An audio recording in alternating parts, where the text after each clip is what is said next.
Today's story, The Ugly Duckling. Adapted by Jane Gerard, illustrated by Susan Spellman. One fine day in May, a duck sitting on her nest felt something move underneath her. Her eggs were hatching. One by one, her ducklings broke through their eggshells, and each was yellower and fluffier than the one before. Finally, the last egg cracked open. The duckling that came out was large and clumsy and a dirty gray color. He did not look like the other ducklings at all.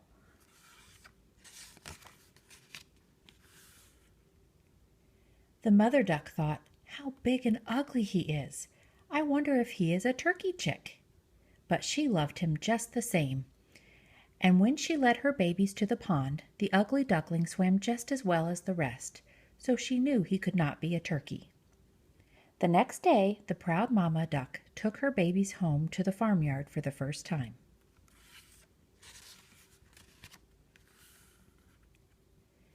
When the little family entered the farmyard where the fat ducks and geese lived, the other birds were quite rude. "Look at that ugly little fellow," said one white duck, and bit the duckling on his long neck. The other birds teased the poor duckling. Soon, even his own brothers and sisters called him ugly and wouldn't play with him.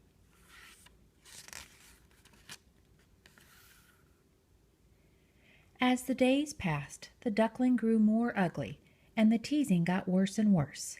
Finally, he decided to run away. The duckling wandered through the fields until he came to a swamp where the wild geese lived. Before the duckling could speak to the geese, some dogs came and they flew away. The ugly duckling hid in the weeds, for he was too frightened to leave. As soon as he was sure the dogs were gone, the lonely little duckling set off again, looking for company. At last he came to a little hut, where an old woman lived with her cat and her prize hen. She took the duckling in. But the cat and the hen were mean to the duckling. Besides, he was a wild bird, and although the hut was warm and dry, he longed to be out on the water. So one fall day he ran away to find a lake.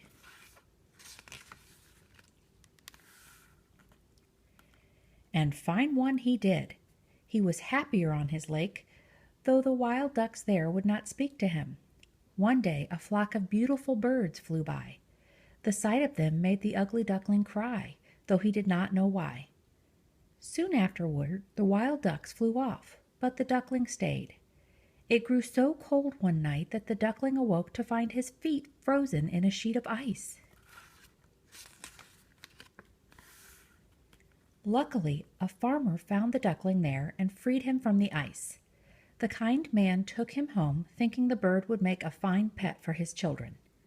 But when the farmer set the duckling down in his kitchen, the noisy children frightened the bird, and he ran and ran around the room. What a mess he made! The farmer's wife chased him right out the kitchen door. The frightened duckling did not run far, for it was dark and cold outside. He found a hiding place and made a nest for himself. There he spent the whole winter, trying to keep warm and coming out only to search for food. It was the longest, loneliest winter you can imagine. Finally, spring came. The duckling stretched his neck and flew to his little lake. Just as the lonely bird started to swim, 3 swans appeared from out of the shadows. As the duckling drew near, he bowed his head. But when he lowered his eyes, he saw the most beautiful swan of all. It was his own reflection. The ugly duckling was really a swan. You see, it doesn't matter if you're born in a duck's nest, if you come from a swan's egg. The end.